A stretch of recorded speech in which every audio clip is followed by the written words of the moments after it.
we'll go ahead in French. So if you have any question in English, I can answer, but I prefer to speak French, my native language, as you have understood.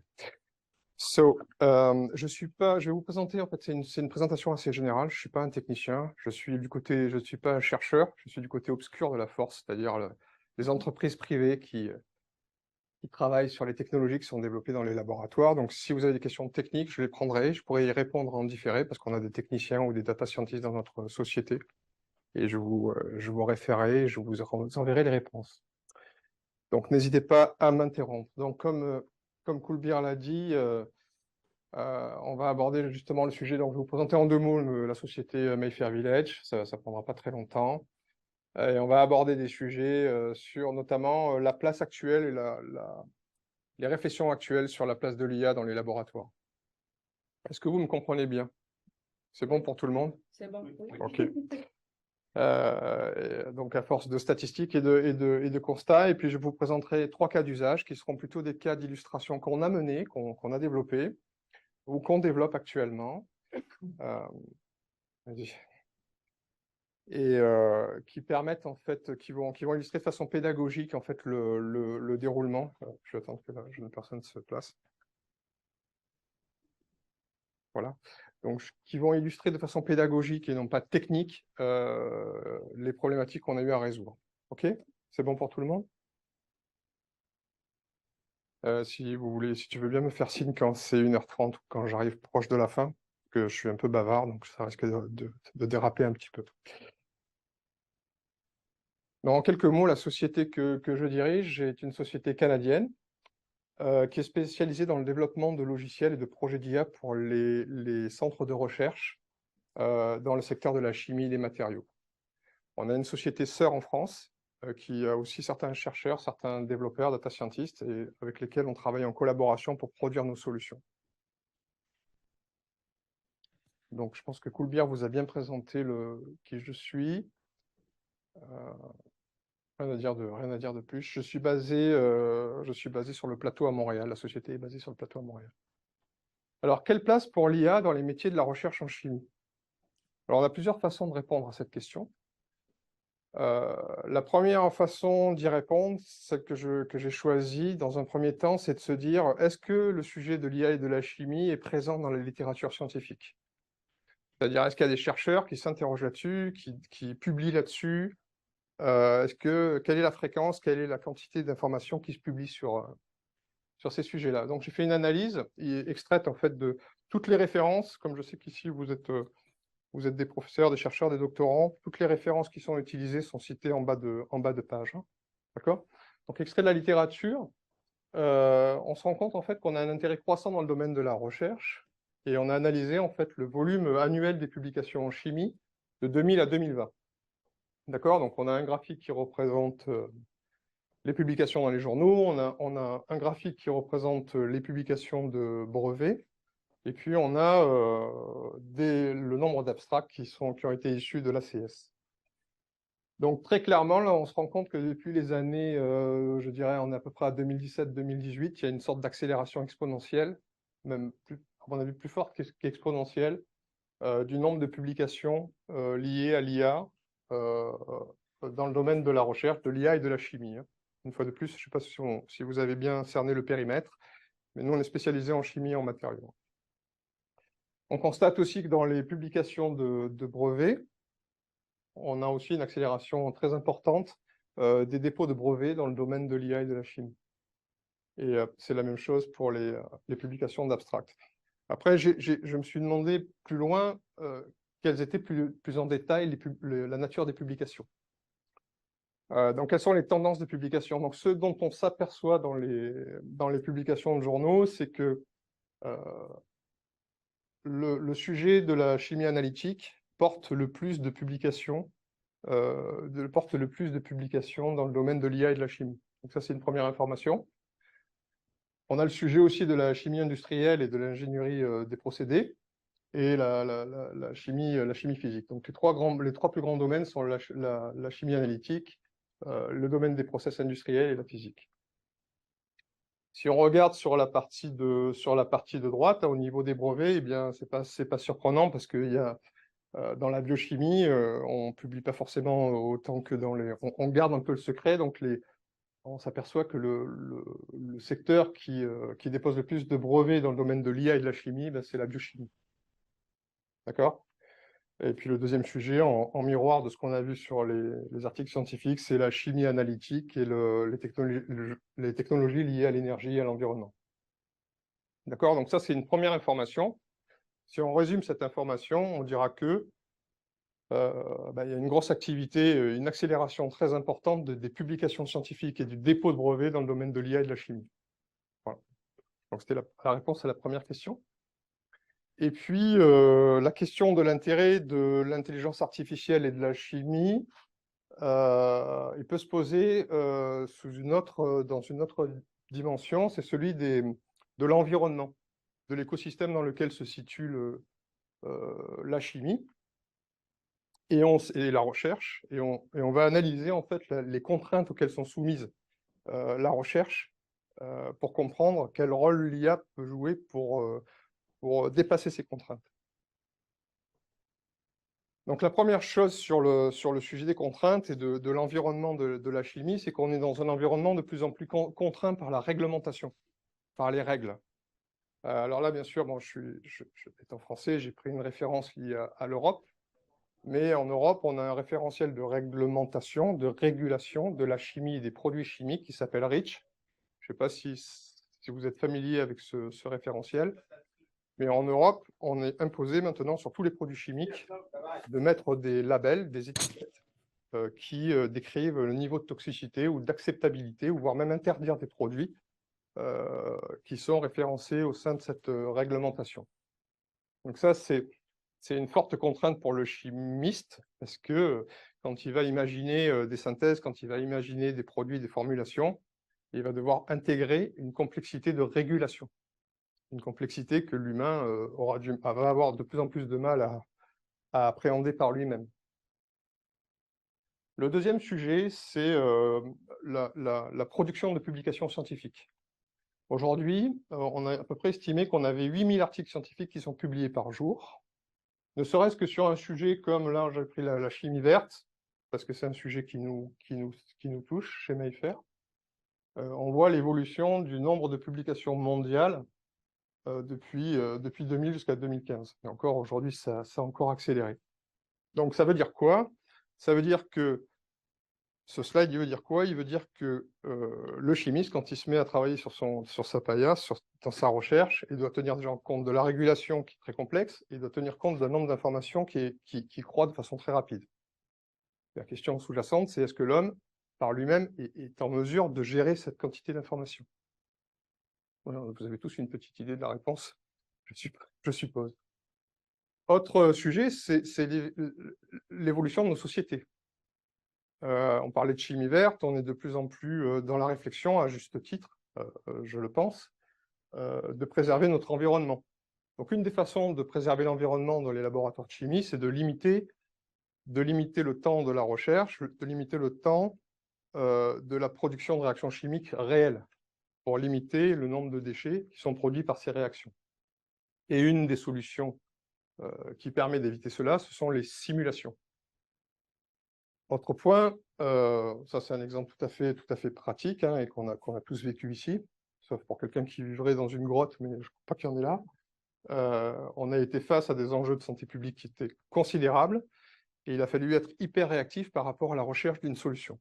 Bon, je ne discute pas la qualité de la solution, mais je discute qu'il fallait trouver une solution, et donc il a fallu utiliser des moyens qui nous permettent d'accélérer les cycles de recherche usuels, ce qui a été fait puisqu'on a trouvé un vaccin dans des temps records, qu'on n'avait jamais à ce jour atteint.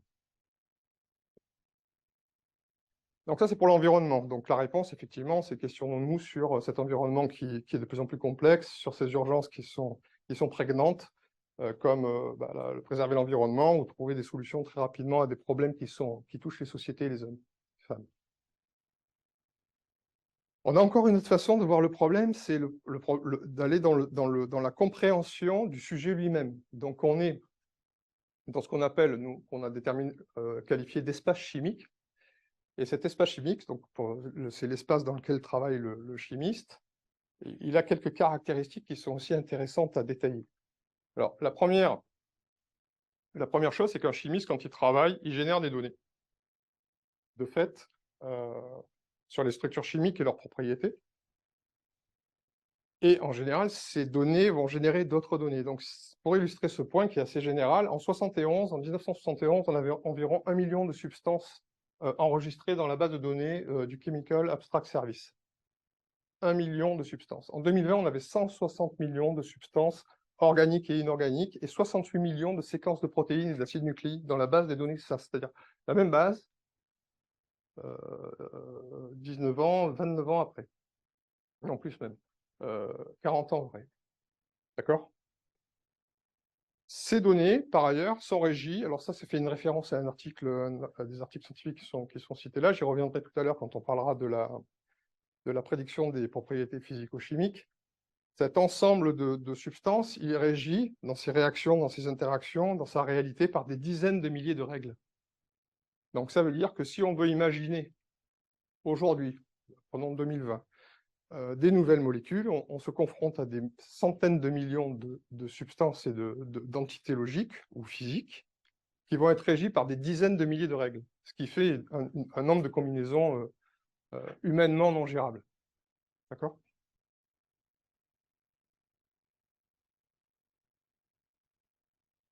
Est-ce qu'à ce stade, vous avez des questions? Je dois être très clair. Alors,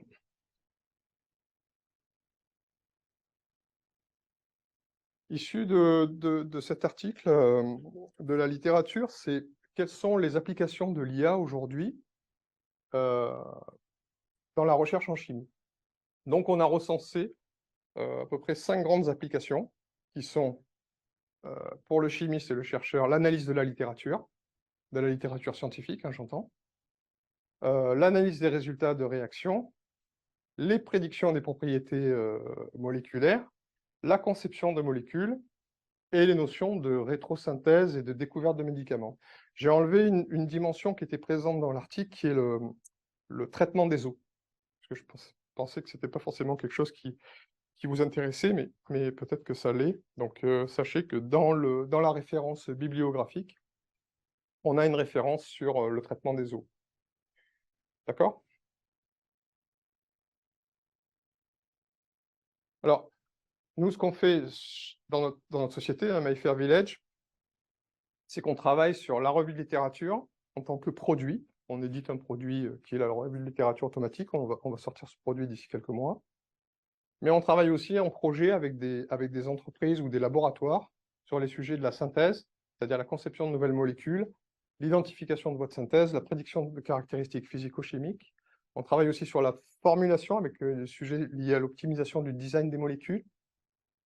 Et on travaille enfin sur le sujet de l'analyse, notamment la spectrométrie et l'analyse des spectres de façon automatisée. Donc, ce que je vous propose maintenant, après cette brève introduction, c'est d'aller un peu plus en avant sur des cas concrets. Donc, on va étudier, je vais vous montrer 3 cas d'usage. Le premier, c'est le cas d'usage de la revue de littérature. Le deuxième, c'est l'analyse automatisée des spectres issus de la spectrométrie de masse. Et le troisième, c'est la problématique de la synthèse, de la projection, de la prédiction de propriétés physico-chimiques. D'accord? Alors, qu'est-ce que c'est que la revue de littérature traditionnelle? Alors là, je pense que en face de moi, vous savez même ça mieux que moi, c'est sûr, mais ça va mieux parfois en le disant. Donc, une revue de littérature traditionnelle, ça permet d'identifier des signaux faibles dans la littérature, des nouvelles choses qui arrivent, des nouvelles molécules, des nouveaux procédés. Ça permet de valider et d'assurer la veille de ce que vous faites. C'est-à-dire de se dire, ben voilà, on ne va pas réinventer la roue, allons voir, allons voir ce qui existe, et puis le point de départ, ce sera là où les choses sont arrivées. Imaginer de nouvelles molécules, identifier des molécules prometteuses, valider leurs propriétés physico-chimiques, et le respect de la conformité et de la faisabilité. Parce que ça aussi, c'est un sujet, on y reviendra, je sors un peu du sujet de la revue de littérature, mais une machine, elle peut très bien générer ou designer des molécules. Mais la difficulté, c'est de savoir si ces molécules, elles ont une réalité dans le monde dans lequel on vit, c'est-à-dire leur faisabilité. Alors, le petit cas d'usage, la petite problématique. On a donc, on utilise des bases, nous, dans nos logiciels, comme Elsevier, donc la base Science Direct, ou on utilise d'autres bases comme Wiley, ou Springer, ou Taylor & Francis. Sur Science Direct, on a tapé corrosion coating. Et on a voulu savoir qu'est-ce qu'il y a comme littérature sur corrosion coating. Dans l'absolu, on a 132 000 articles. On a 10 000 articles qui sont sortis depuis 2020. Ça fait écho un peu à ce que je vous disais tout à l'heure, hein, la quantité d'informations. Bon, c'est un vrai sujet, la discussion de la quantité d'informations. Si vous voulez, on pourra en parler. Et on a 69 000 articles sortis depuis 2012. Donc, si on suppose qu'il faut à peu près 30 minutes pour lire un article dans son intégralité et en tirer les données pertinentes, ce qui est bien... 30 minutes, c'est déjà pas beaucoup. Hein. En général, c'est entre 1 heure et 2 heures. Mais là, on n'a pas voulu grossir le trait.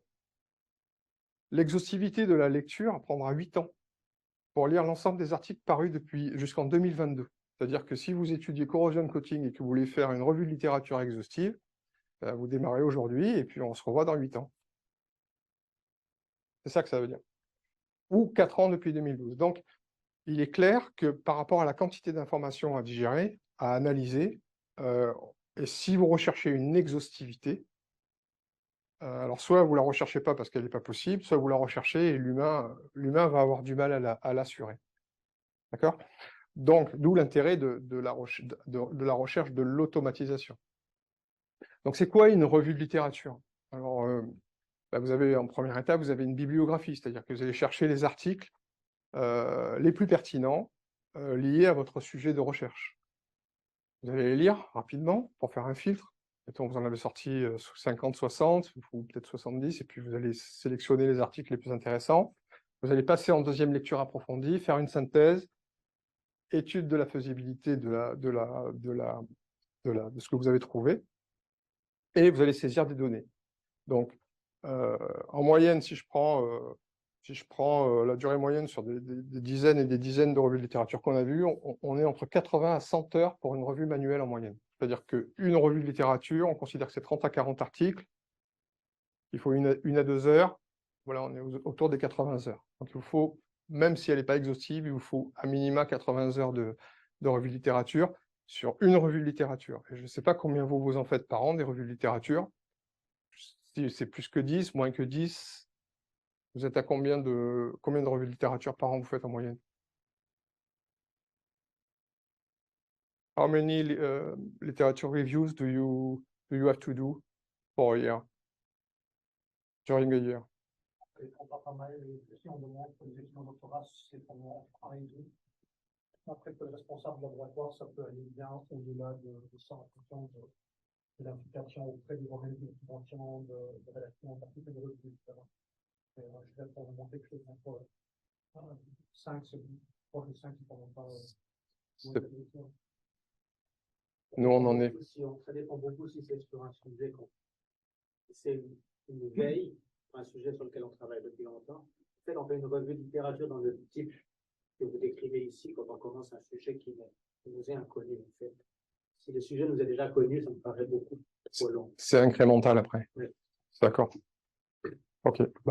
Alors, pour les chiffres de la moyenne, nous, on a, par rapport aux études qu'on a faites, on en est, quelles que soient les organisations, on est par chercheur aux alentours de ce que vous avez dit, 3 à 4 revues, 5 maximum par an. Pour le sujet incrémental, c'est bien vrai ce que vous dites. Hein. C'est-à-dire que là, on part d'un nouveau sujet et on fait une revue de littérature pour baser l'état de l'art.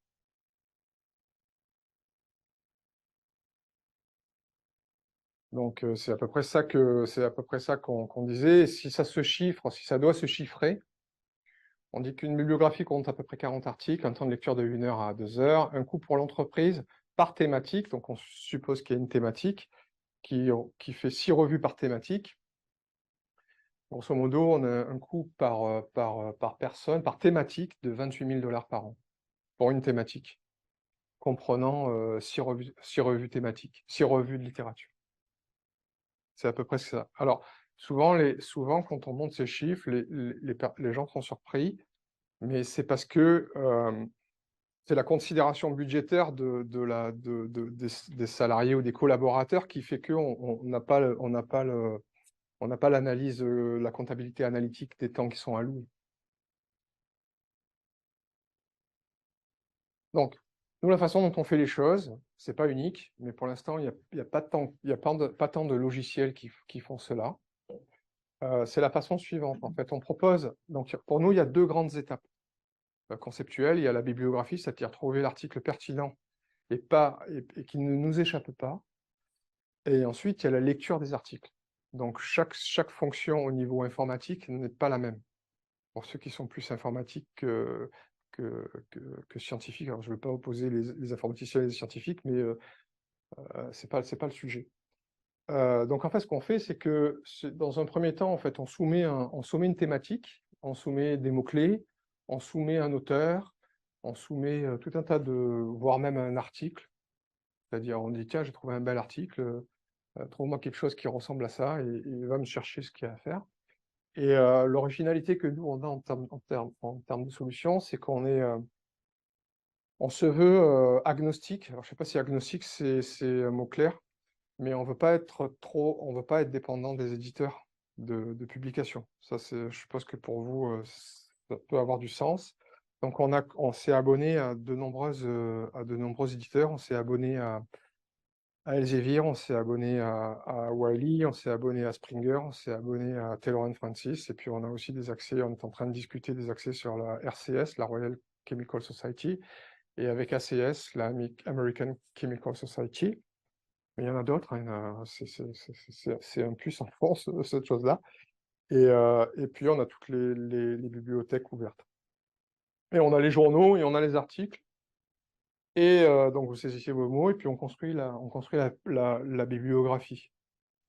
On fonctionne d'une façon qui aujourd'hui est plus courante qu'elle l'était il y a quelques années, c'est-à-dire qu'on fonctionne comme une constellation d'articles. C'est-à-dire que chaque article est comme une planète, en fait, ou une bille, ou comme on voudra un disque.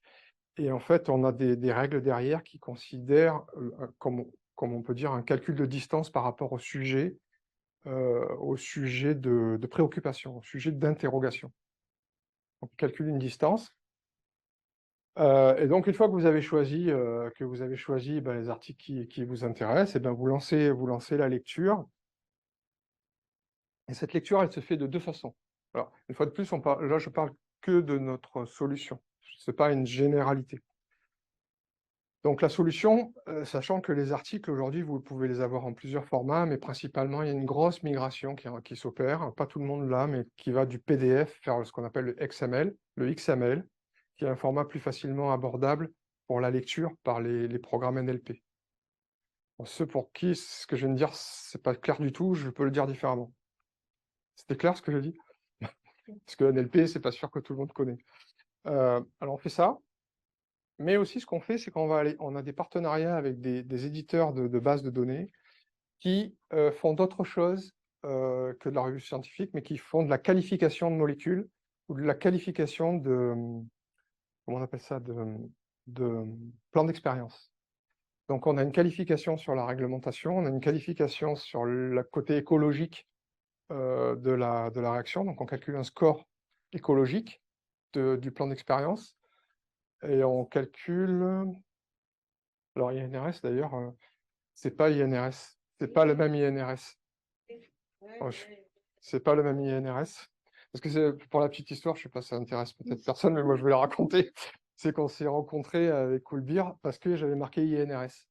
Et en fait, je dis, ben non, je vais pas marquer INRS parce que je pensais pas. INRS pour nous, c'est pas le même que vous. Et donc elle m'a dit si, et puis on a fait un pari. Bon, c'était à l'apéritif, donc je vous donne pas l'objet du pari. Et du coup, elle a raison et j'ai perdu. Voilà, c'est tout. C'était la petite histoire à $2.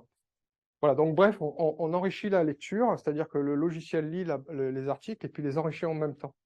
Donc en fait, il qualifie les plans d'activité. Donc en fait, quand vous allez avoir l'information, là c'est quelques exemples, mais on qualifie les molécules, notamment par rapport à ce que je vous disais tout à l'heure, la nomenclature, la réglementation REACH, molécules très toxiques, saines, inflammables, irritantes, etc. Mais on qualifie aussi des conditions expérimentales. Là, je vous montre pas tout. pour des raisons de confidentialité, puisque comme je vous disais, le produit va sortir bientôt, donc on veut garder un peu de secret vis-à-vis de nos concurrents, mais on présente des plans d'expérience, des alternatives et du scoring écologique, du calcul de score écologique sur les plans d'expérience. Donc, si vous êtes tous familiers avec le NLP, en fait, la clé, enfin, la base du fonctionnement, c'est que vous avez un article scientifique. Là, il y a ce qu'on a, tout à l'heure, on en a présenté du tagage, là, de la labellisation. Donc, on a labellisé sous plein de dimensions les articles scientifiques. Là, pour le coup, c'est juste le nom des molécules, et puis un substrat, par exemple. Et puis le logiciel, donc on lui soumet cet article à lire, et puis derrière, là, par exemple, il va rechercher tout ce qu'il y a. Ça, c'est ce que vous avez vu avant, c'est l'homme qui l'a fait, et ça, c'est la machine. D'accord ? On a des pourcentages, des taux de reconnaissance qui, alors, suivant que le modèle a été spécifiquement entraîné sur le sujet, puisque en fait, on est dans un univers où il y a quand même des spécialités. Par exemple, si on a travaillé sur des polymères, sur la corrosion, si on a fait des modèles spécifiques, on a des taux de reconnaissance qui sont supérieurs à 95%, avec très peu de bruit. Et si c'est un modèle général sur lequel il n'y a pas forcément eu un entraînement spécifique sur le sujet, on est au-dessus de 85%. Toujours dans la chimie et matériaux, hein.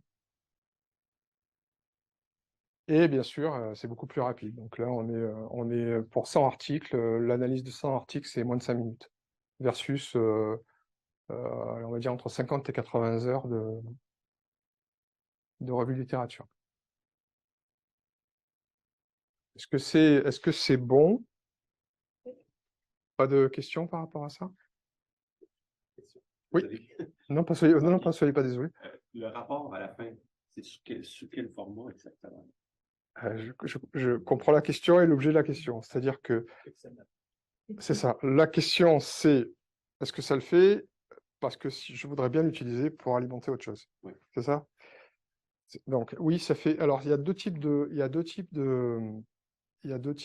sorties. On a une sortie qui est plutôt dédiée aux consultants, c'est-à-dire qu'ils vont vouloir présenter leurs résultats. Alors on a fait des PowerPoint et tout ça. Mais vous avez aussi une sortie, ce qu'on appelle une sortie structurée, comme un tableau avec des molécules que vous pouvez injecter, par exemple, pour faire de la simulation, de la synthèse ou autre sujet que vous avez en tête que je ne connais pas. Et vous l'utiliseriez pour faire quoi? Oh, c'était juste une question comme ceci. Ok. On en reparle si vous voulez. Alors, oui. Recherche sont à disposition Reuters sur Web of Science. Il y a des outils qui permettent d'établir un peu l'ambiance planétaire de publication en fonction de qui a été qui. On peut remonter qui était cité et qui cite cette publication. Donc, ces genres de méta-données qui sont déjà à disposition. Donc, est-ce que vous les utilisez aussi pour accélérer et continuer ou est-ce que vous utilisez à vos propres données? En fait, il y a dans l'univers de la donnée de littérature, il y a plusieurs niveaux. Il y a le méta-niveau dont vous parlez, c'est-à-dire des traitements qui sont déjà faits. Certains existent, hein. On peut l'utiliser, même au niveau de la disponibilité de l'information, c'est-à-dire notamment sur l'analyse bibliographique. On a des niveaux d'information publique, c'est-à-dire qu'il y a un répertoire qui référence au niveau mondial les auteurs, les abstracts, pas les articles en eux-mêmes, hein, le sujet, les DOI. Donc ça, c'est des sujets. Et en fait, nous, on a plusieurs façons de procéder. Soit on va chercher l'information déjà existante, mais parfois elle n'existe pas. Donc en fait, on la reconstitue.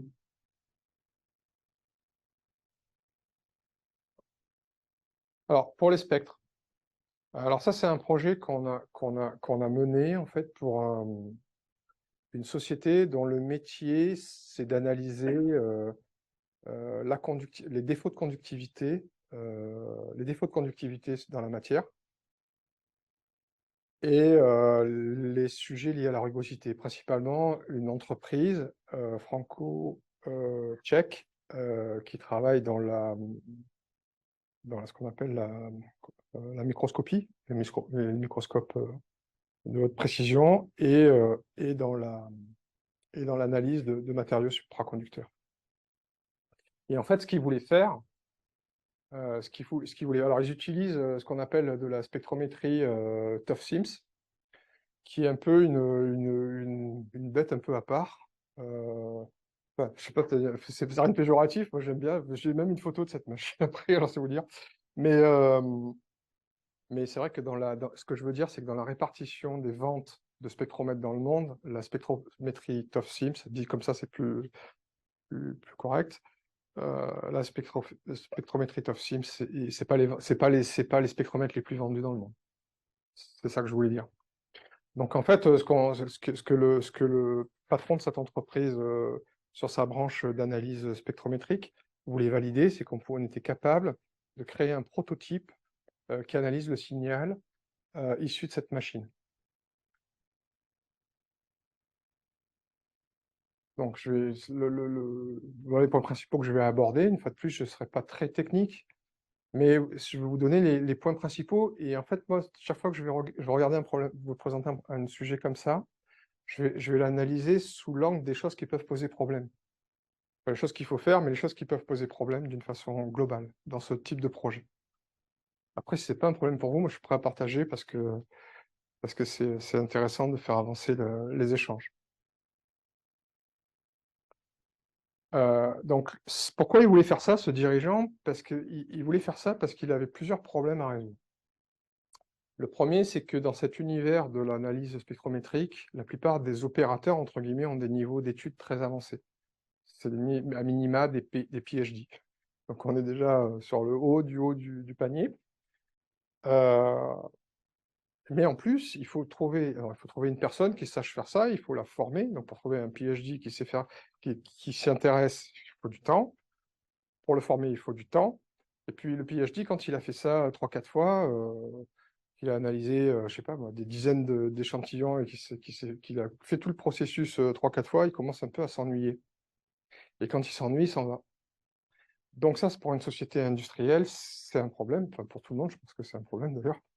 Et ils s'en vont, et lui, il s'est dit, mais comment je peux faire pour retenir les collaborateurs, parce que ça coûte très cher à l'entreprise de recruter des PhD, de les former, etc. Donc c'était un peu son cri du cœur, parce que quand il est venu nous voir, il y avait déjà encore une personne qui était partie. Il avait un autre, ce qu'on appelle donc sécuriser le savoir-faire face à un turnover potentiel. Ensuite, on s'est aperçu en cours de projet, parce que c'était pas si apparent que ça, que chacun avait sa recette, en fait. Que chacun faisait son analyse à sa façon, et que finalement, si on lançait 3 processus avec 3 personnes, enfin, la même problématique avec 3 personnes différentes, on n'est pas sûr d'avoir toujours les mêmes résultats. Bon, bien sûr, à mon avis, il y avait un tronc commun, hein, mais c'était un procès. Mais donc, on s'est aperçu quand même que chaque personne avait sa façon de le faire. Et s'en apercevoir, c'est même pas simple, parce qu'il faut évoquer ces problèmes. Et quand on les évoque en réunion, eh bien, à ce moment-là, comme ce sont des scientifiques, eh bien, il y a la contradiction, dans le sens positif du terme, et ça a engagé beaucoup de discussions. Donc, on a fait des réunions très longues. Ça, c'était la petite histoire. Donc, automatiser des opérations fastidieuses et chronophages, source de perte de productivité. Donc ça, c'est quand même un sujet prégnant pour l'entreprise. Et puis, optimiser l'interprétation des spectres de masse en démontrant la faisabilité. Donc, le but, c'est un proof of concept, démontrer la faisabilité de l'automatisation de certaines étapes de l'interprétation de spectres. Et ça, j'insiste sur certaines étapes, parce que nous, on n'est pas arrivé à tout automatiser, pour plein de raisons. Mais les étapes automatisables font gagner quand même pas mal de temps. La solution, c'est pas pour garder la personne, c'est pour la virer. Non, je ne le vois pas comme ça. Il y a une autre façon de voir les choses. Alors ça, c'est un vrai débat de l'intelligence artificielle dans lequel je ne vais pas m'engouffrer. Je préfère vous le dire, parce que ça, on peut discuter très longtemps et je pense qu'on va dépasser l'horaire. Mais Tu avais dit qu'il faut garder la personne, c'est pas moi. ouais, justement, la garder, pas la virer. Un autre sujet quand même qui est assez prégnant, c'est la pyramide des âges. Sortant de ce sujet-là. Donc, on a beaucoup de connaissances qui sont dans la tête des gens qui vont s'en aller et qui n'auront pas légué ou gardé avec eux, entre guillemets, leurs connaissances. Donc ça, c'est un autre aspect. Là, on ne vire pas quelqu'un, il va à la retraite. Vous savez que le sujet de la retraite en France, ça a été sensible ces derniers temps. Donc on va pas en parler, s'il vous plaît. En tant qu'entrepreneur, je suis moyennement concerné, mais c'est comme ça. Donc, alors, qu'est-ce qu'on avait comme... Voilà la bête. Alors, il y avait deux bêtes, en fait. Moi, j'ai pris en photo celle-là parce que j'ai trouvé qu'elle était très belle et qu'elle faisait vraiment machine en bonne à coulisses. Enfin, bon, chacun ses goûts. Et donc, on avait deux types de données au départ. Alors, on avait trois types de données au départ. On avait les données que le chef d'entreprise nous disait qu'il avait. Je reviendrai. Mais on avait, donc, dans ces données-là, on avait des fichiers Excel, des données de sortie du spectromètre. Et ça aussi, c'est un sujet. Et puis, on avait aussi, parce qu'ils produisaient ce sont des sociétés de services, de conseil, qui produisaient des rapports pour l'industrie, qui leur soumettaient des échantillons. Et donc, il y avait les rapports finaux et les rapports d'analyse qui peuvent être considérés comme la donnée labellisée. C'est clair? Donc, voilà le sujet. Et quand je dis qu'on avait les données qu'on nous disait qu'on avait, c'est que nous, on s'aperçoit dans les projets qu'on a menés qu'on nous dit toujours qu'on a plus de données que ce qu'on en a vraiment. Ou alors qu'on nous dit qu'on a plus de données de qualité que ce qu'on en a vraiment. Ou alors qu'on nous dit qu'on a plus de données que ce qu'on a de données vraiment et encore moins de qualité. Plusieurs cas de figure. Donc en fait, grosso modo, on a ces informations, hein, des spectres.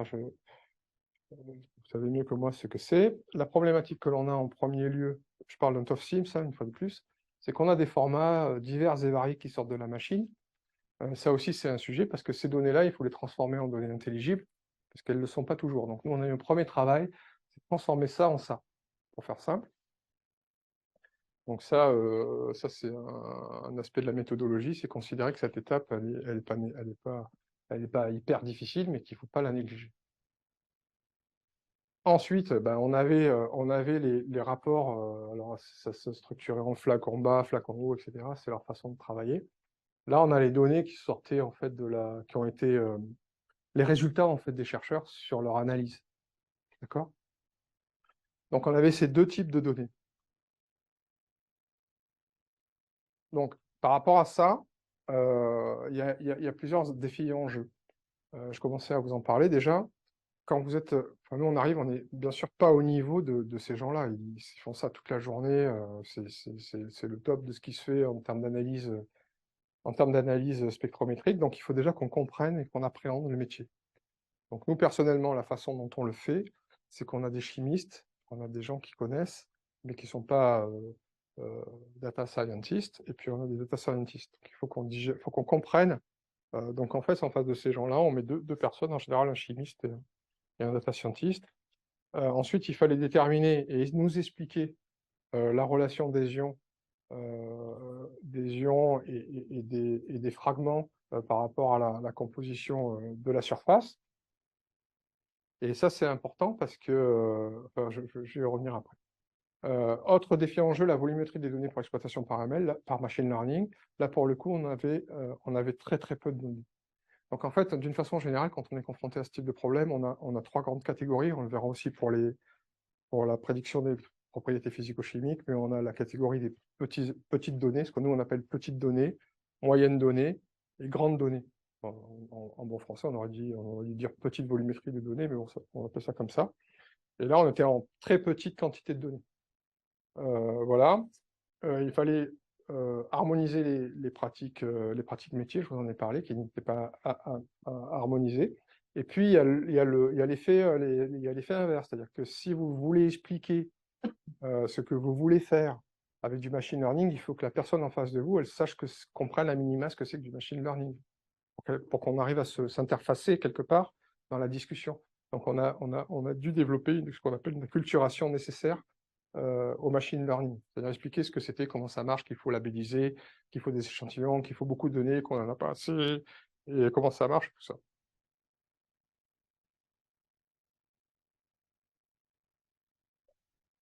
Donc la solution envisagée, c'était ça, c'est-à-dire d'un côté, on envoie les données dans la machine, on labellise, tout le monde je suppose, tout le monde est familier avec la notion de labellisation. Alors, la labellisation, c'est quelque chose d'important, sinon on ne peut pas comprendre. Je vais prendre un exemple très simple. Une machine, elle ne sait rien a priori. Donc si vous voulez lui apprendre ce que c'est qu'un chat, il faut lui montrer beaucoup de chats, beaucoup d'images de chats. Donc en fait, en gros, c'est la chose, on dit, voilà, on va t'apprendre ce que c'est qu'un chat, on va te montrer plein d'images de chats. Mais une machine, C'est pas comme un enfant qui apprend ce que c'est qu'un chat. Un enfant, vous lui montrez 3 photos de chat, allez, 4, il sait ce que c'est un chat, même peut-être 2 ou 1, après il sait ce que c'est qu'un chat. Mais une machine, il faut lui dire, ça c'est un chat, ça c'est tu vois, l'image que tu vois, c'est marqué chat à côté, et puis une machine, on lui envoie des dizaines, des centaines, des milliers, des dizaines de milliers, voire des millions d'informations pour qu'on comprenne ce que c'est qu'un chat. Et tout ça, ça peut s'appliquer à des choses beaucoup plus complexes, comme une action qui est filmée, qu'est-ce que c'est que je suis en train de faire. Une machine, aujourd'hui, elle sait que là, je suis en train de vous parler. Elle peut même contextualiser. Donc, mais on a dû lui montrer beaucoup d'images pour lui dire, ben voilà, une personne qui parle, ce que c'est. Donc, grosso modo, là, la notion de labellisation, c'est dire, ben voilà, tu as ça en entrée, tu as ça en sortie. Donc, et ça, c'est le résultat que toi, tu dois trouver, grosso modo. D'accord? Donc, j'y reviens. Donc, données spectro en entrée, rapport labellisé, et puis on imagine que ben, on veut que l'intelligence artificielle qu'on va développer, ben, elle sorte elle-même la composition de la matière. Ça, c'est le Graal. Et ce qu'on a en vrai, c'est le problème suivant. Ceux qui se sont frottés à ce type de problématique le savent sans doute, c'est que on a 2 grandes dimensions. On a soit la dimension de l'apprentissage par la quantité de données, c'est-à-dire qu'on a beaucoup de données, et là, je ne dirais pas que c'est facile, mais c'est plus facile, soit on n'en a pas beaucoup. Et si on n'en a pas beaucoup, on n'a pas beaucoup de choix. On a des nouveaux algorithmes, dont on parlera tout à l'heure, qui permettent de gérer la complexité et la projection liée à un faible échantillon de données, mais en l'état, la plupart du temps, on fait ce qu'on appelle des règles métiers. C'est-à-dire qu'on dit, grosso modo, par rapport à l'ensemble des choses que je suis en train d'observer, on crée un dictionnaire. C'est-à-dire qu'on dit, ben voilà, telle molécule, tel composant, tel spectre, etc. Et du coup, en fait, c'est une sorte de match. Alors, on est à la limite de l'intelligence artificielle, c'est-à-dire à la limite basse, hein, pas à la limite haute. C'est-à-dire qu'on dit, ben voilà, grosso modo, quand tu trouves une molécule qui a tel composant, c'est un match, c'est cette molécule. C'est ce composant-là. Donc, principalement, nous, on a dû faire ça, c'est-à-dire qu'on avait une très basse volumétrie de données, on a travaillé avec ce qu'on appelle des règles métiers. Notre objectif, c'était de renforcer après, avec une base plus complexe, cette compréhension par les règles métiers pour augmenter la performance du traitement. C'est ça qu'on a fait. D'accord? Donc la réalité, c'est ce que je viens de vous dire, en fait. C'est maintenant, enfin, sur ce prototype, en fait, on rentre les données du spectre, les données sont traitées, comme je vous ai dit, retransformées, etc., en format intelligible. L'identification de fragments et des molécules d'échantillons par règle métier, par dictionnaire. Alors, qu'est-ce que ça donne, ça, comme résultat? Bon, ça, je passe. Je vais directement à ce sujet-là. Donc, en fait, dans l'apprentissage, c'est aussi un procédé classique, c'est qu'on prend 80% d'un échantillon donné et on lui fait apprendre, et après, sur les 20% qui restent, on teste que le modèle qu'on a fait, il marche bien. D'accord? Je suppose que c'est comme ça que vous faites pour ceux qui font de l'intelligence artificielle. Donc, nous, on a trouvé 100% des molécules de l'étude manuelle, donc l'étude humaine, et l'intégralité de ce qui était référencé a été identifiée. Ce qui est intéressant, enfin moi ce que j'ai trouvé personnellement intéressant, les clients aussi d'ailleurs, c'est qu'on a trouvé avec l'IA qu'on appelait IATOF, en référence à TOFSIBS, c'est qu'on a trouvé 18 nouvelles molécules que personne n'avait identifiées.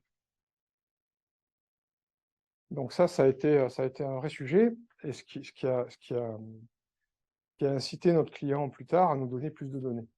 Parce qu'en fait, ce qui s'est passé, enfin, je vous fais l'histoire à l'envers, c'est qu'on n'a pas eu beaucoup de données parce que c'était un test de ce qu'on pouvait faire, et qu'il y avait en fait beaucoup de données, mais qu'ils attendaient d'avoir un premier niveau de performance pour communiquer plus de données, ce qui est d'une certaine façon, je dirais pas que c'est fair play, mais au niveau industriel, c'est quand même un procédé courant.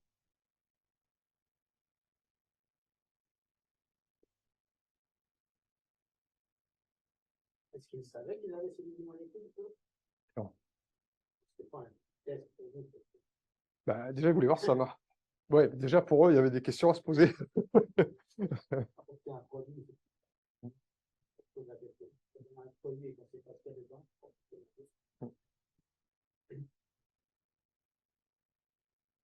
J'imagine que les 18 molécules que vous avez déterminées, c'est issu de comparaison avec la référence. Et la confirmation du 18, c'est fait par une vérification manuelle après Ok, c'est vraiment pas des fausses politiques, mais C'est ça. En fait, après, on est vraiment dans l'aspect à la fois technique, mais aussi économique. C'est-à-dire que sur l'analyse du livrable, en fait, on était contrôlé en fait sur la qualité. On aurait pu, parce que il fallait valider ce qu'on disait, c'est évident. C'est scientifique en plus, donc c'était très très pragmatique. Donc, pardon? Quelle est la quantité? C'était La quantité, c'est-à-dire? Parce que là, ce que je vous... normal qu'elles avaient passé dans le bruit parce qu'elles étaient en très faible concentration. C'est pas homogène comme réponse. C'est pas homogène comme réponse. Enfin, je veux dire, c'est pas une réponse unique.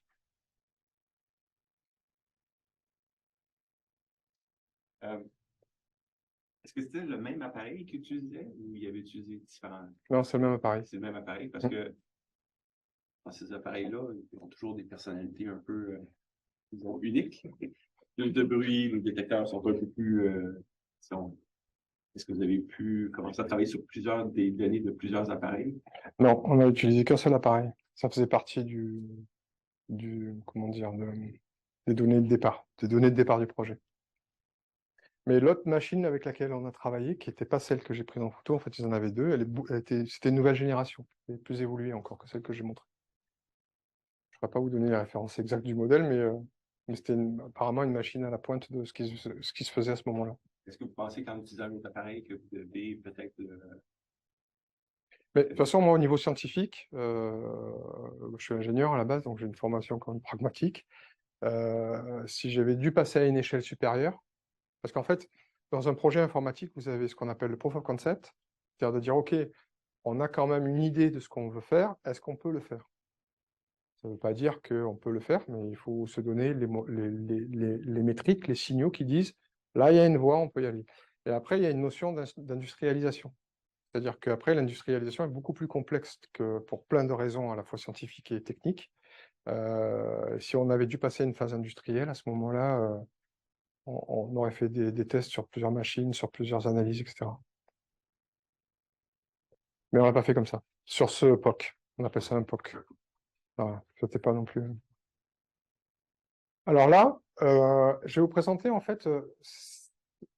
On a travaillé pour une société à des fins de conception de nouvelles molécules avec des propriétés physico-chimiques données. Bon, c'est pas ça que je vais vous présenter. Ce que je vais vous présenter, c'est les grandes dimensions qu'on a structurées en termes de méthode. Et les grands sujets sur lesquels on s'est dit, bah là, par exemple, si vous aviez, c'est un échange, hein, si vous aviez à analyser ce problème, nous, voilà, on a fait ça, qu'est-ce que vous en pensez, ou peut-être c'est quelque chose qui peut vous être utile pour analyser des problématiques qui vous seraient soumises. Donc en fait, il s'agissait, la problématique, c'était une synthèse de molécules par apprentissage. Et en fait, ce qu'on a fait nous, c'est qu'on a organisé cette problématique. C'est un peu comme le discours de la méthode hein, de Descartes, c'est structurer une problématique complexe en sous-problématiques plus simples. Donc on s'est dit, d'abord, ce qu'il faut faire, c'est il va falloir prédire les propriétés des molécules générées, viscosité, densité, etc. Ensuite, il va falloir faire une étape de génération, c'est-à-dire générer des molécules ayant des propriétés souhaitées, basées sur une liste de molécules existantes, et ensuite évaluer la validité des molécules générées. Parce que, comme on disait tout à l'heure dans l'introduction, les molécules qu'une machine génère, elles ne sont pas forcément synthétisables, elles ne sont pas forcément faisables. D'accord? Donc en fait, je ne sais pas si vous êtes confronté à ce type de problématique. Qu'est-ce que vous entendez par molécule? Est-ce que c'est dans le milieu, est-ce que c'est en solution? Est-ce que c'est quoi? Par exemple, là, moi, je travaille avec des solides, si j'ai des matières cristallines, je vois pas le vocabulaire utilisé. Ça ne correspondrait pas à ce que je fais. Ça ne correspond pas à ce que vous faites, c'est les molécules organiques en solution. Je ne sais pas si vous avez été confronté à ces problématiques de synthèse par intelligence artificielle ou pas. Non? Donc c'était pas pour utiliser pour la synthèse alors, les données. Encore. Voilà, donc 3 grandes étapes. Donc en fait, mon plan, c'est ça, c'est que je vais partager nos réflexions sur, par exemple, la représentation moléculaire. Parce qu'avant de modéliser, il faut choisir une représentation moléculaire. Alors, je ne m'aventure pas dans le sujet technique, hein, j'ai mes limites. Je ne suis pas spécialiste de la représentation tridimensionnelle ou monodimensionnelle de la chimie, mais des molécules. Mais ce que ça veut dire ça en substance, c'est que pour modéliser des molécules par des systèmes de calcul, des systèmes d'intelligence artificielle, il faut déjà choisir la bonne représentation, et cette bonne représentation, elle dépend de ce qu'on veut après. Donc en fait, sans doute vous connaissez tous ces types de représentations. Vous avez ça va de la représentation à 0 dimension, qu'on appelle les descripteurs ou fingerprint. On a des représentations à 1 dimension, qui va du smiles au selfies. Ça vous parle tout ça? Je ne sais pas, parce que je ne sais pas si vous connaissez ou pas, donc c'est pour ça que je vous pose la question, hein. Donc je vais détailler un peu plus. On a des représentations en 2D, donc 2D, donc là, fingerprint, smiles, graphe moléculaire en 2D, on représente 3D. Donc la problématique à laquelle on s'est tout de suite confronté pour modéliser des propriétés physico-chimiques, c'est comment on va les représenter, ces molécules. Et c'est pas si simple. Donc en fait, là, on s'est dit quand même qu'on allait aller dans la direction des selfies et des smiles, c'est-à-dire une représentation unidimensionnelle. Et donc, on est allé chercher dans la littérature, notamment Crane. Et d'ailleurs, Crane, je pense que c'est un chercheur qui est à Toronto, il me semble, qui a analysé en fait les performances relatives et les caractéristiques relatives de ces représentations moléculaires. Et donc, pour la faire courte, on a choisi les selfies, notamment parce que, par rapport à leur capacité, parce qu'en fait, l'idée de prédire des propriétés physico-chimiques, c'est quand même l'idée de se projeter dans un espace chimique le plus possible pour pouvoir trouver ce qui est possible, pour pouvoir trouver ce qui pourrait être une réponse à la question posée. Donc on avait besoin d'une représentation qui nous projette dans l'espace chimique le plus large possible. Et c'est ça qui a fait que nous, on est allé plutôt vers ça. Donc il y a eu des analyses en fait sur le taux de couverture de l'espace chimique par les représentations smiles et les selfies. Donc on voit là, le vert représente le taux de couverture. Mais ça dépend de ce qu'on veut faire avec cette simulation. D'accord ? Bien sûr, on est confronté à beaucoup de limitations à ce jour. Donc, parce que certains types de molécules sont mal représentés, notamment les grosses molécules, les cristaux, les polymères. Et notamment, il y a un projet qui est mené actuellement pour une représentation, justement, pour le calcul, pour la prédiction, qui s'appelle Big Selfies, qui est mené donc par le professeur Crane. Il y a beaucoup de recherches qui ont été faites sur la chimie organique, beaucoup moins sur la chimie inorganique, c'est-à-dire que l'adaptation de cette nomenclature, ou la recherche d'une nomenclature, elle a été plus élaborée sur la partie organique que inorganique. Et le caractère quantique des molécules est encore mal capturé. Alors qu'est-ce que ça veut dire ça, le caractère quantique? Pour faire simple, c'est qu'il faut la représentation électronique en fait du comportement électronique d'une molécule et ses interactions. Je ne vais pas rentrer trop dans le détail, mais aujourd'hui on n'a pas des modèles qui sont assez représentatifs des interactions électroniques et des modèles liés à la mécanique quantique, à la physique quantique. D'accord? D'autres limitations des représentations moléculaires. Voilà, c'est ça, c'est ce dont je vous parlais tout à l'heure, c'est que les selfies, il va projeter on va pouvoir construire par des jeux de combinatoires des molécules valides, c'est-à-dire des molécules qui vont tenir la route, entre guillemets, par rapport à la théorie, mais qui ne sont pas forcément synthétisables.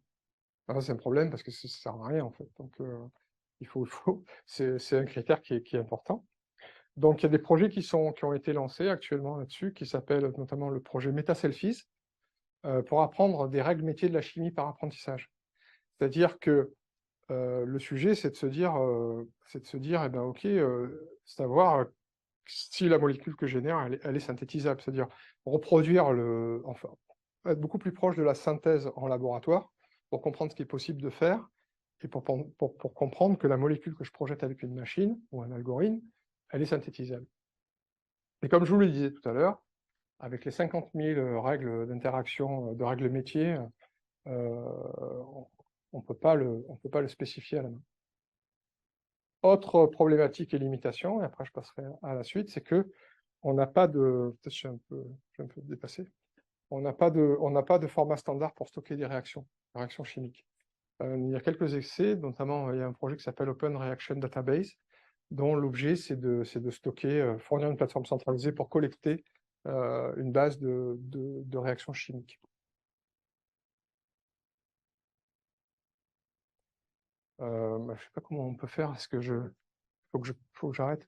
Bon, alors je vais faire l'accéléré. Alors, je vous ai présenté, mais je vous communiquerai la présentation. De toute façon, je crois qu'elle est enregistrée, hein. Il faut se poser la question du modèle statistique. Donc là, je vous aurais développé les différents modèles statistiques qu'on a appréhendés. Et il faut se poser le problème de la capacité à générer par l'IA les molécules qu'on a imaginées. Notamment, on a plusieurs types de génération par IA, et on a des familles de modèles d'intérêt. D'accord?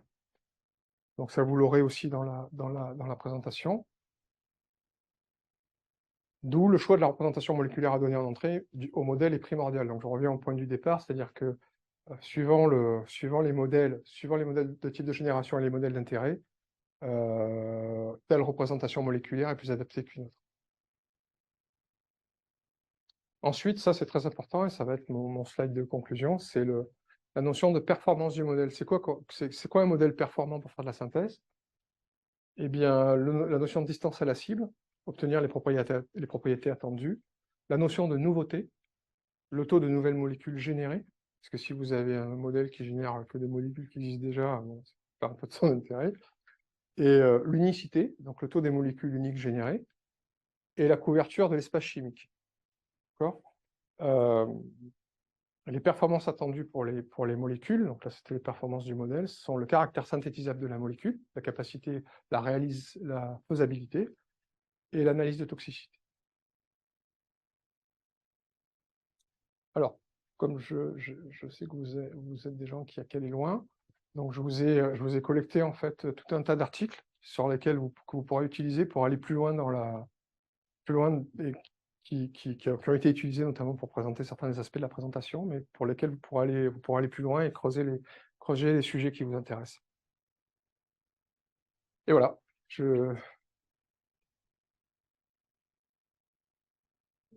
Merci. Michel, pour une très belle présentation. Question. Although we asked you. François. Oui, pour l'analyse des spectres, il faut bien comprendre le problème. Dans tous les cas, il s'agit de comparer le spectre avec une base de données pour identifier la molécule. Donc, chaque molécule, on voit répertoriée quelque part dans une base de données en termes de spectre de masse. Donc, je me dis que l'opérateur humain compare les spectres qu'il obtient avec une base de données, l'algorithme aussi. Donc, quelle est la difficulté de faire un algorithme qui reconnaît les produits chimiques? C'est une très bonne question en fait, parce que le processus normal de l'opérateur, à la sortie des machines, en général, il y a déjà un logiciel qui fait du filtrage. Donc en fait, on enlève les bruits et on fait ressortir les choses qui ont du sens. Ensuite, la plupart du temps, ces logiciels, ils ont déjà des bases de données qui font de la correspondance, c'est-à-dire dire bah, tel pic, c'est telle molécule. Mais tout ça, n'oublions pas, c'est manuel, hein. Il y a des problématiques qui ne sont pas gérées par ces logiciels, ce qu'on appelle la problématique des doubles pics. Pour les gens spécialisés, je m'aventure dans un terrain, mais je sais que ce qui intéressait notre client, c'est qu'il y avait des cas où ils n'arrivaient pas à choisir en fait quel était le bon pic, ils n'arrivaient pas à comprendre quelle était la bonne molécule qui correspondait à ce pic. Et tout ça se gère. C'est-à-dire que vous avez ça se gère dans le temps. C'est-à-dire qu'il faut du temps. Ça, c'est un problème. Donc le temps, il y a la notion de l'exhaustivité, il y a la notion de la réactivité, de la productivité, et donc exhaustivité, réactivité et qualité. Donc ça se gère humainement. Ils n'ont pas attendu d'avoir de l'IA pour produire des résultats. Par contre, ça leur prend comme tous les problèmes que je vous ai présentés, c'est-à-dire que si la personne elle tombe malade, il n'y a plus personne pour analyser les spectres, elle passe, parce que ça, analyser des échantillons, ça prend au moins une semaine, enfin 5 jours ouvrés. Voilà, alors que ce qu'on faisait là, ça prenait même pas une seconde. Donc, mais je vais un peu plus loin dans la réponse, c'est-à-dire que vous avez deux façons d'appréhender la connaissance, c'est-à-dire que soit vous avez un match, comme vous venez de dire, vous avez un match, vous dites, bah, je vais voir dans le dictionnaire, enfin, je l'image comme ça, on va voir dans le dictionnaire, tiens, ce pic-là, c'est ça, etc. Soit vous avez une autre façon de le faire, c'est que vous montrez beaucoup d'échantillons, comme l'histoire du chat tout à l'heure, montrez beaucoup d'échantillons, des centaines, des milliers d'échantillons, et la machine n'a même plus besoin de dictionnaire. C'est-à-dire qu'elle va générer elle-même l'entrée et la sortie. Et ça, c'est plus puissant. C'est plus puissant parce que, exemple de problème que nous on a eu, c'est « Ah mince, on a oublié de mettre telle molécule dans le dictionnaire. » Et puis, au fait, tiens, celle-là qui se situe là, c'est quoi? C'est A ou c'est D? Moi, j'étais surpris de voir qu'il y avait des discussions là-dessus parce que je pensais que c'était clair et net, mais c'était pas si clair et net que ça. Voilà. Et autre chose, c'est cette question de la capitalisation de la connaissance qu'on peut interpréter comme on veut, qu'on peut interpréter comme on veut, mais ça, c'est fondamental. Aujourd'hui, on est dans une société dont la pyramide déjà s'inverse. Il y a plein de gens qui partent, qui ont de la connaissance dans la tête, et les gens, ils ne savent plus comment faire. Et c'est incroyable d'ailleurs, ça. Voilà. Donc, je ne sais pas si j'ai répondu à votre question, mais moi, c'est les points d'entrée de la réponse, en tout cas.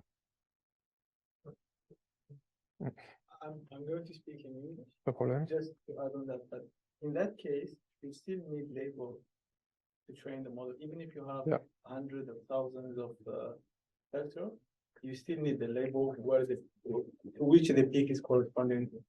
Yeah. So, like in your research, or did you look at what they call like unsupervised, like where you identify the peaks without needing the label?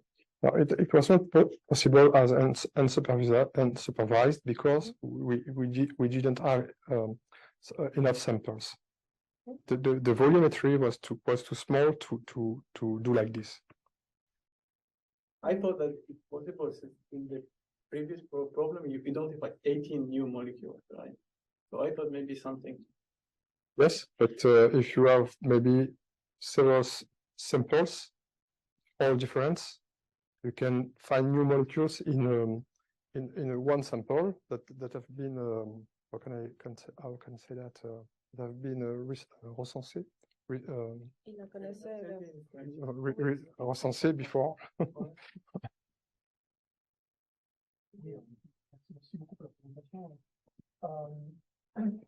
J'ai une question liée à ce que vous appelez les règles métiers. Pour les échantillons de moindre volume, certaines mesures, on peut aussi des biais parce que c'est déjà supervisé. Donc, de moment donné que vous revenez en arrière avec un échantillon un peu plus grand, où est-ce que vous mettriez la ligne de continuer avec les règles métiers que vous avez établies, qui vont maintenant profiter d'un échantillon un peu plus important, ou de revenir en arrière, de scraper en québécois, de supprimer les biais que vous avez imposés au début et de laisser le système faire son apprentissage de début. Pour moi, la règle de métier, c'est comme une jambe de bois. C'est dire, on fait comme ça parce qu'on n'a pas d'autre possibilité. Et dès qu'on peut, on le supprime. Mais dès qu'on peut, on la supprime. Et plus on a une volumétrie de données, on la supprime. Elle est trop limitative.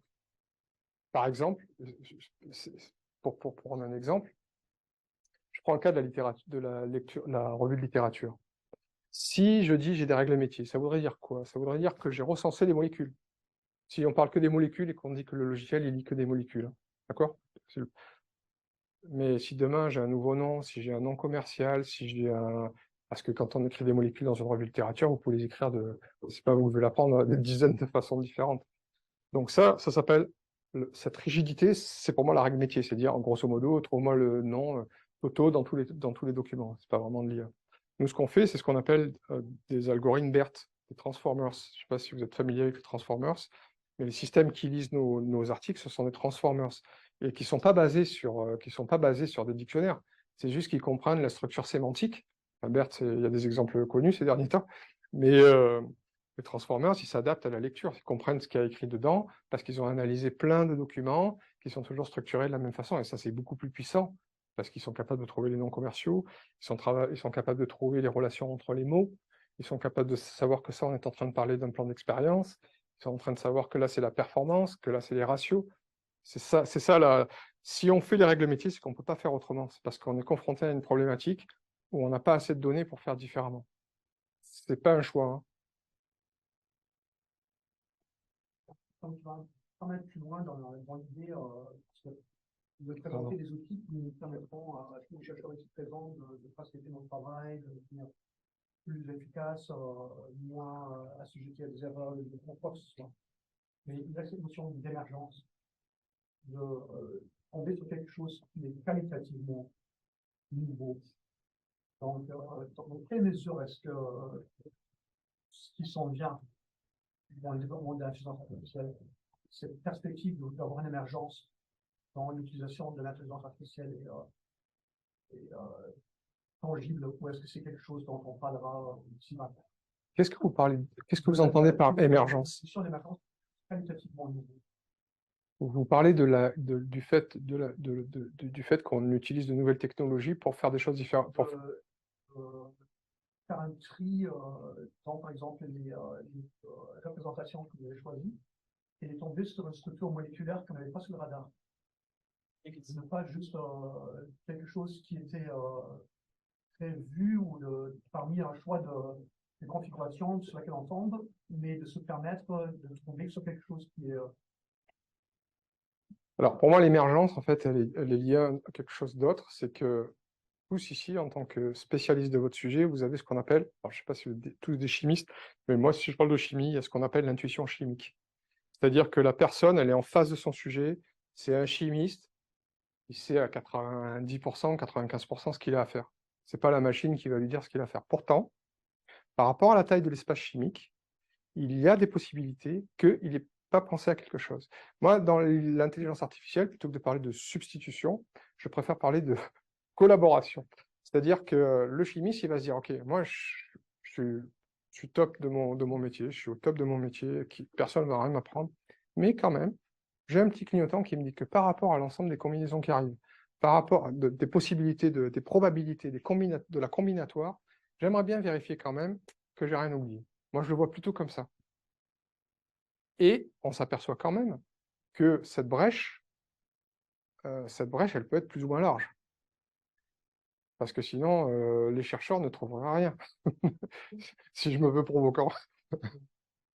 J'ai un commentaire avec votre jambe de bois. Je ne suis pas tout à fait à l'aise avec cette façon de voir les choses parce qu'on a d'un côté les data scientifiques, du côté les scientifiques, comme vous voulez faire. D'accord que du côté des data scientifiques, ça pourrait se présenter comme ça. Comme on a dit, quand on fait de l'apprentissage supervisé, il pourrait y avoir des biais, d'accord. Mais ça ne veut pas dire que si on fait de l'apprentissage non supervisé, il n'y aura pas de biais parce que les données elles-mêmes ont des biais. Et comme vous dites, c'est une jambe de bois. Moi, je vois les règles de métier comme des règles de base. En fait, en tant que scientifique, on croit à certaines règles de base en chimie, en physique, en biologie. Et je ne pense pas que si on a, et en termes de théorie de l'information, ce qu'on fait, c'est qu'on donne une information supplémentaire à la machine pour qu'elle puisse se débrouiller avec moins d'informations. Mais Donc, cette information supplémentaire n'est pas une jambe de bois. Si elle est correcte, elle est correcte. Alors, on parlait de... Ouais. En science, c'est moins controverse. Oui, ça dépend du domaine. Dans d'autres domaines, je pense. C'est ça. Enfin, sémantique, les écrans que vous donnez en sémantique, c'est clair. Qu'on peut effectivement, avec les trademarks, tout ça, mais si on va au niveau de la chimie d'une molécule, je veux dire. Je suis d'accord avec vous. En fait, vous engouffrez dans. Ça fait 2 fois. Hein. Mais j'accepte parce que, en fait, je suis de votre avis. Et puis de votre avis aussi, parce que ça dépend de quoi on parle. Si on parle de contrôle humain, c'est exactement ce dont je parlais, c'est-à-dire que la règle de base d'une liaison chimique, de tout ce que l'homme a développé comme science, on les connaît. Donc c'est soit une structure de contrôle de la génération, soit une structure de contrôle à l'arrivée, soit une structure de contrôle au départ. Mais ça dépend vraiment des situations. Vous voyez, moi, pour le cas du spectromètre, là, j'aurais bien aimé avoir beaucoup plus de données. C'est un peu, quand je dis, ça me rappelle un peu la douleur qu'on a eue dans ce projet-là. et qu'on était frustré parce qu'on savait que derrière, il y avait des milliers de données et qu'on aurait pu avoir même un résultat meilleur que ce qu'on a eu. Et pour moi, c'était limitatif, ces règles métiers. C'était limitatif. Mais c'est limitatif dans le sens mathématique du terme. Si vous avez des règles, elles sont limitatives, puisque ce sont des règles. C'est dans ce sens-là que je parle de jambes de bois. More questions? Thank you very much. Let's thank D'accord. the speaker once again. Merci. Ok.